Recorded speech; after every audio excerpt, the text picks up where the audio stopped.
गाजियों में बू रहेगी जब तलक ईमान की, तख्ते लंदन तक चलेगी तेग हिंदुस्तान की। हवलदार मातादीन वाल्मीकि, शेख पीर अली और कुदरत अली जैसे करीब 90 सिपाहियों ने एक रणनीति के तहत अंग्रेजों से कारतूस लेने से इनकार कर दिया। सभी गिरफ्तार हुए, जेलों में डाल दिए गए। और उसी शाम जब कुछ सिपाही सदर बाजार में रक्कासाओं के यहां पहुंचे तो उन्होंने सिपाहियों के जमीरों को खूब झकझोरा और दिलों में एक आग सी लगा दी। सिपाहियों ने मेरठ के आम लोगों के साथ मिलकर विक्टोरिया पार्क की जेल पर धावा बोल दिया और अपने सभी साथियों को आजाद करवा लिया। उस वक्त मेरठ में तैनात सभी अंग्रेज अधिकारी मार दिए गए। सिपाहियों ने मिलकर फिर दिल्ली कूच किया और बहादुर शाह जफर को अपना चीफ कमांडर घोषित कर दिया।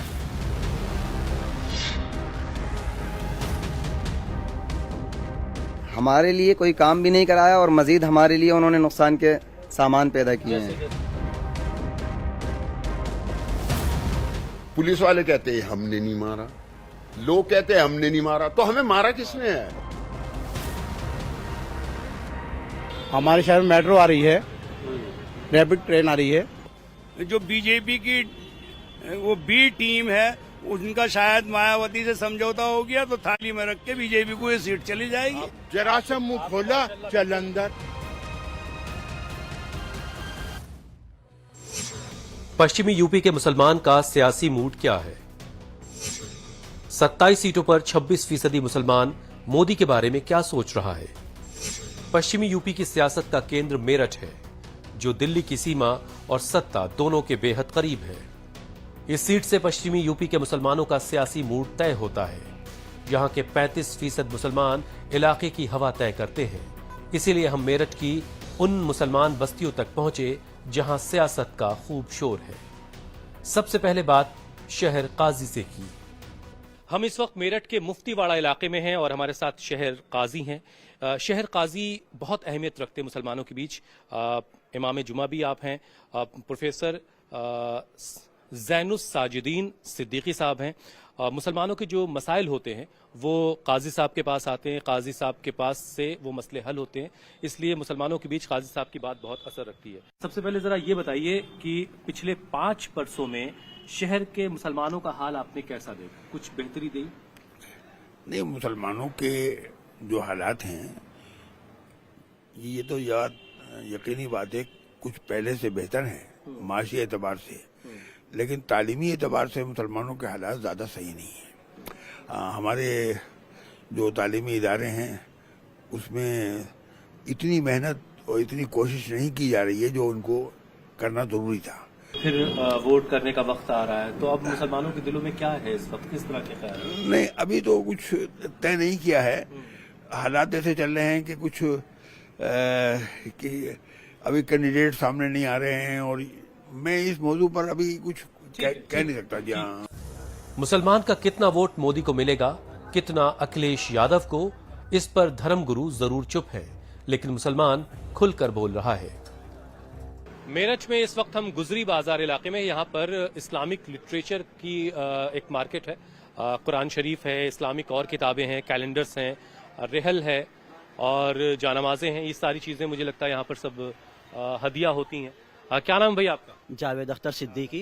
अच्छा, पिछले 5 वर्षों में आपके इलाके में काम कैसा हुआ? सड़क तो आपके सामने की ठीक दिख रही है। सड़क तो ठीक है लेकिन कारोबारी मामला जो है वो थोड़ा डाउन हुए हैं, है ना। सभी कारोबारों पर असर पड़ा है तो जाहिर सी बात है, एक चेन है ये, एक का काम हल्का तो दूसरे पर असर पड़ता है। अच्छा। तो उस एतबार से कारोबार थोड़ा सा नीचे हुआ है। आपके जो सांसद हैं, 3 बार के सांसद हैं मेरठ से, राजेंद्र अग्रवाल साहब, कैसा काम करवाया उन्होंने?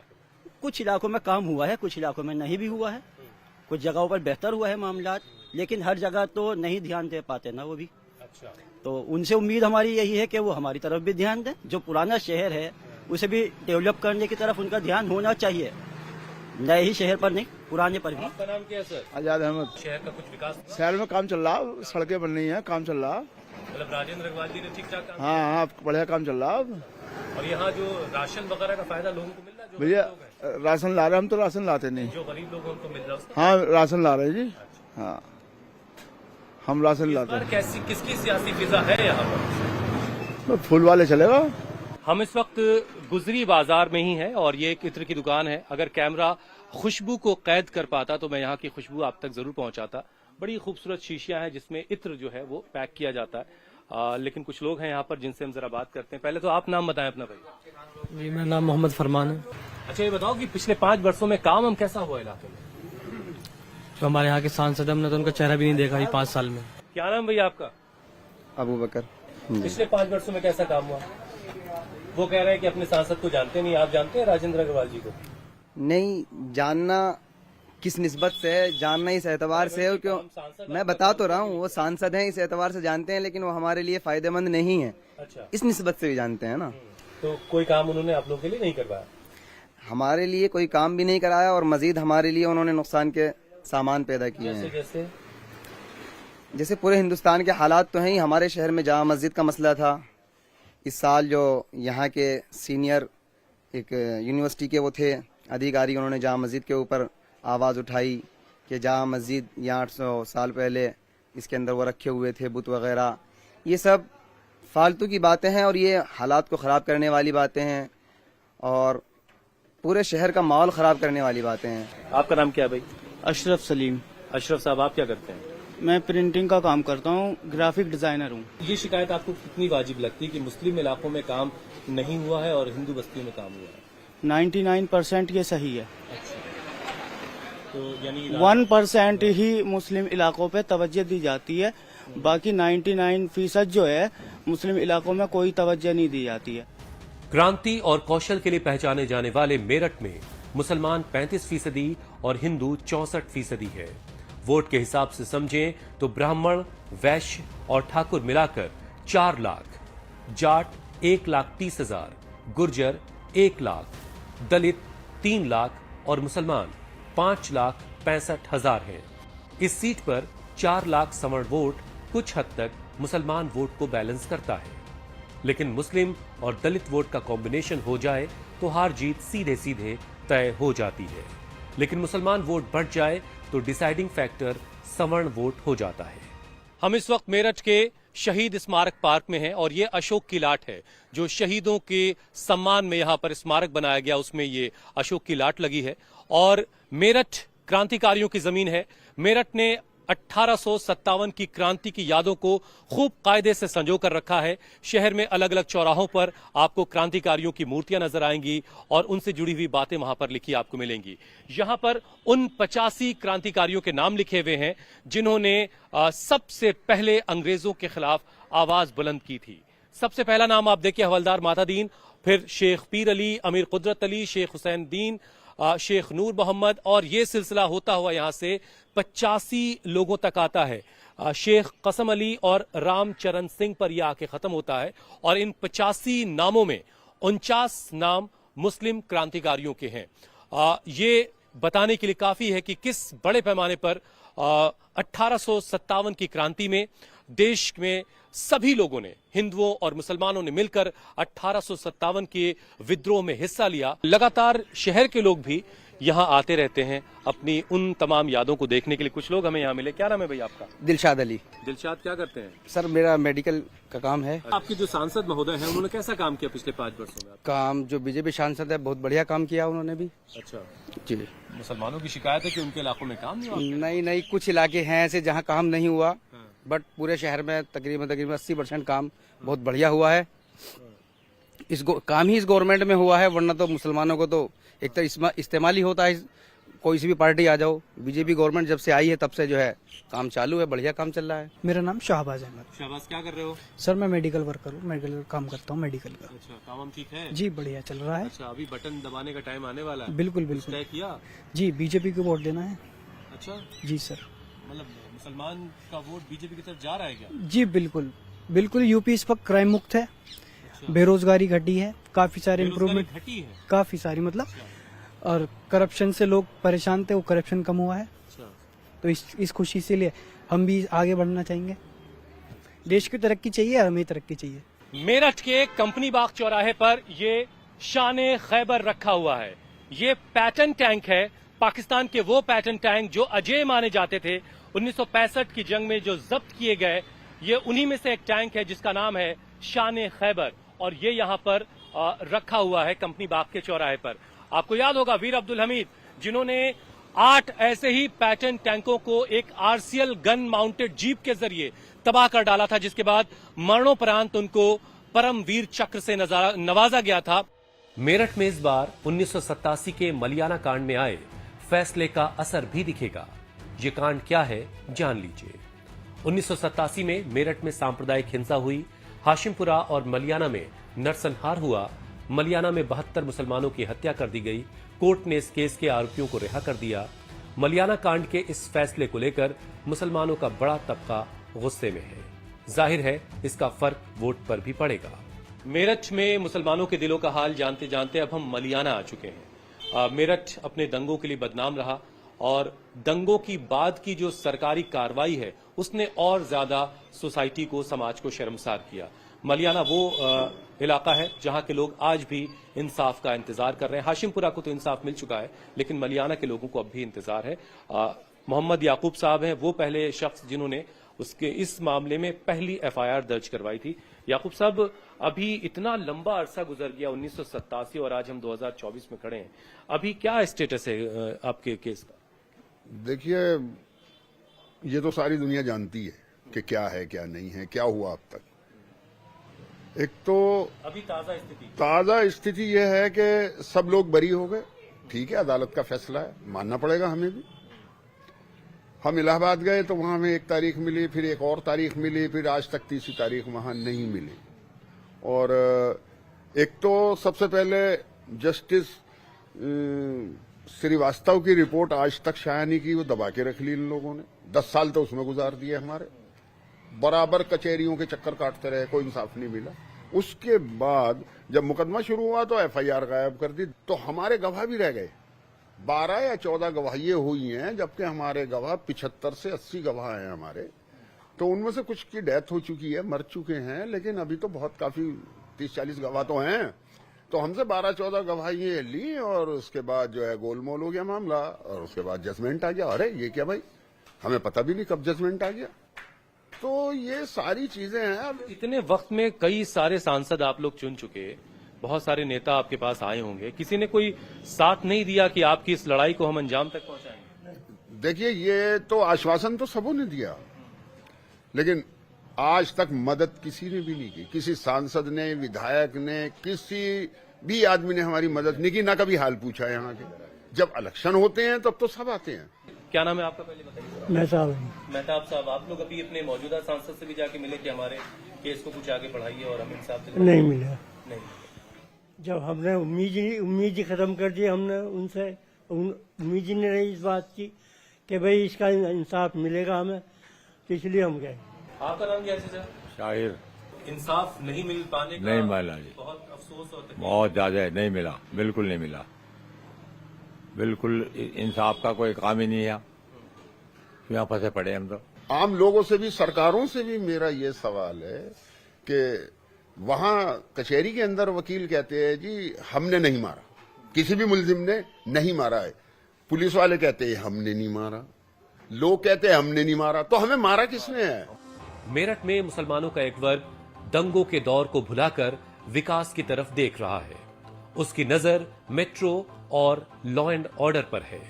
हम इस वक्त मेरठ के HRS चौक पर हैं और यहाँ एक चाय की दुकान है आरिफ भाई की, और यहाँ चाय पीने वालों की भीड़ लगी है। आरिफ भाई, कैसा चल रहा है काम? अल्लाह का शुक्र है। ये बताइए कि कुछ जो सरकारी योजनाएं हैं उनका फायदा मिल रहा है आपको? राशन वगैरह, गैस वगैरह का फायदा कुछ मिला? हाँ, मिल रहा है राशन। मिल रहा है, अच्छा। और आपके जो सांसद हैं उन्होंने कैसा काम किया शहर के लिए? बढ़िया कर रहे हैं। क्या नाम है सर आपका? मोहम्मद खालिदीन। बड़ी जल्दी आपको बटन दबाना है, वोट देने का वक्त करीब। हाँ, बहुत अच्छा काम करा है बीजेपी ने, ऐसी बात नहीं। अच्छा, हाँ, मोदी जी ने अच्छा काम करा है, योगी जी ने भी अच्छा काम करा, क्राइम खत्म करा है शहर से, भ्रष्टाचार खत्म हुआ है, डेवलप हो रहा है, ऐसी बात नहीं। हमारे शहर में मेट्रो आ रही है, रैपिड ट्रेन आ रही है। आपका नाम क्या है? हाजी स्वालेहीन। स्वालेहीन। स्वालेहीन क्या करते हैं आप? डीजल पंप का काम है। पहली बात तो ईमानदारी वाला काम हो गया। अच्छा, मोदी जी ने बेईमानी खत्म कर दी। अच्छा, हर आदमी क्राइम के चक्कर में लगा हुआ था, वो खत्म हुआ। भाई ईमानदारी से बिल बन रहे हैं, ईमानदारी से टैक्स दिया जा रहा है और ईमानदारी से ही पैसा अपने घर जा रहा है। तो वर्कर भी खुश है, करने वाले भी खुश हैं। इसलिए हम तो मोदी जी का इरादा बना रहे हैं। मोदी जी वाले तो भाई ये राहुल गांधी और अखिलेश यादव का क्या होगा? देखिए इन्होंने अंजुम निजामी, अंजुम निजामी, देखिए सबसे पहले तो इन लोगों ने 50 साल के अंदर देश को कहाँ ला करके खड़ा कर दिया है ना। नहीं, बेसिकली हम लोग बेसिक जो है ना सबसे इम्पोर्टेंट है कि सच्चाई को कहने वाला होना चाहिए, है ना। नरेंद्र मोदी जी ने हमारे मुस्लिम समाज को, खास तौर से मुस्लिम बच्चे बच्चियों को स्कॉलरशिप दी है, सबसे ज्यादा दी है। जो उन्होंने 50 साल में नहीं दी वो इन्होंने 10 साल में दे दी। कैंची के लिए मेरठ पूरे भारत में मशहूर है। ये कारोबार अब मंदा हो चला है। बाजार में मेरठ की जगह चाइनीज कैंचियों ने ले ली है। कारोबार बंद होने का असर सबसे ज्यादा मुसलमानों पर पड़ा है। मुसलमानों की इकोनॉमी का एक बड़ा हिस्सा यहाँ का कैंची का कारोबार है। यहाँ की कैंचियां हिंदुस्तान में कोने कोने तक जाती हैं। नाम क्या है आपका? कैसा काम चल रहा है कैंची का? काम के हालात बहुत खराब हैं। बहुत खराब है। वजह यह है काम ही नहीं उठ रहा बिल्कुल भी। पहले तो बहुत बढ़िया, तो हमेशा है, अब भी है, नहीं उठ रहा काम, बहुत डाउन है। नहीं तो क्या वजह है? क्या बाहर से कैंची आ बाहर रही है? चाइना से आ रही है कैंची, चाइना से आ रही है। अच्छा। यहाँ का डिमांड कम हो गई बहुत। आपके इलाके में काम कैसा हुआ है? बहुत हल्का है काम, बिल्कुल डाउन है। पिछले 5 वर्षों में कुछ हालात बेहतर हुए इलाके के? नहीं हुए। काम के भी हालात खराब काम हैं? के भी हालात खराब है बिल्कुल। अच्छा, तो अभी जब वोट करने जाइएगा तो कैसे तय कीजिएगा कौन बेहतर है? भैया कोई हमारे लिए तो कोई भी बेहतर नहीं है जी। अच्छा, न कांग्रेस है न बीजेपी है। मिराज भाई क्या कर रहे हैं अभी आप? ये पॉलिश बना रहा हूँ कैंची के। क्या हाल है काम का, कैसा चल रहा है? काम मंद ही है। दिन भर में कितना कमा लेते हैं? 500-700 हो यार, अल्लाह का शुक्र है। हाँ यार 700 का। अच्छा, राशन वाशन का कुछ फायदा मिल रहा है क्या? बस वही मिल रहा है जो राशन मिल रहा है, गेहूँ मिल रहा है। हाँ घर में यश है। 90 के दशक में चले राम मंदिर आंदोलन का असर मेरठ सीट पर सीधा दिखा था। 1991 से 1998 तक बीजेपी ने यहां हैट्रिक लगाई। 1999 में कांग्रेस और 2004 में बसपा ने ये सीट जीती, लेकिन 2009 से 2019 तक फिर बीजेपी ने अपना कब्जा जमा लिया। इस बार अयोध्या से उठी राम लहर के असर की उम्मीद भी की जा रही है। हम इस वक्त मेरठ के इमलियान में हैं। कुछ लोग हैं, जरा उनसे समझते हैं कि मेरठ कितना बदला है पिछले 5 सालों में। क्या नाम है चाचा आपका? मेरा नाम इकबाल अहमद है।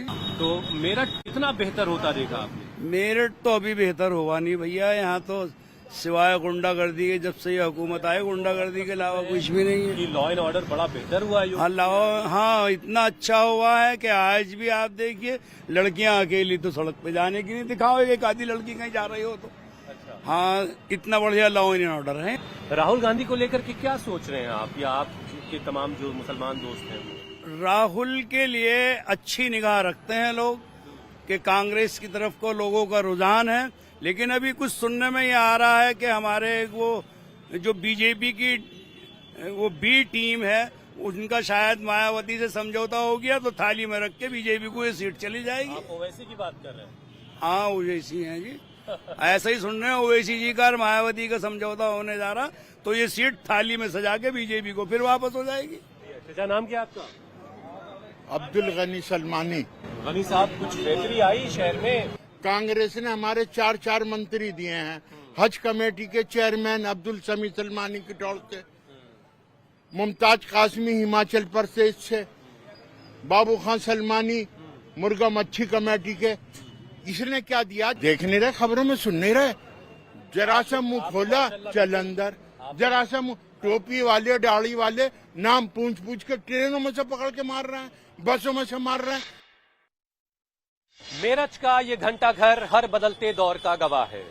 और इस शहर की खूबसूरती देखिए, बंटवारे के वक्त जब देश के बाकी हिस्से जल रहे थे, ये शहर सुकून के साथ चल रहा था। हालांकि बाद में मेरठ दंगों की वजह से काफी बदनाम रहा और दंगों की बाद की सरकारी कार्रवाई की वजह से समाज और ज्यादा शर्मसार हुआ। हाशिमपुरा को लंबी लड़ाई के बाद इंसाफ मिला, लेकिन मलियाना अब भी इंसाफ के इंतजार में है।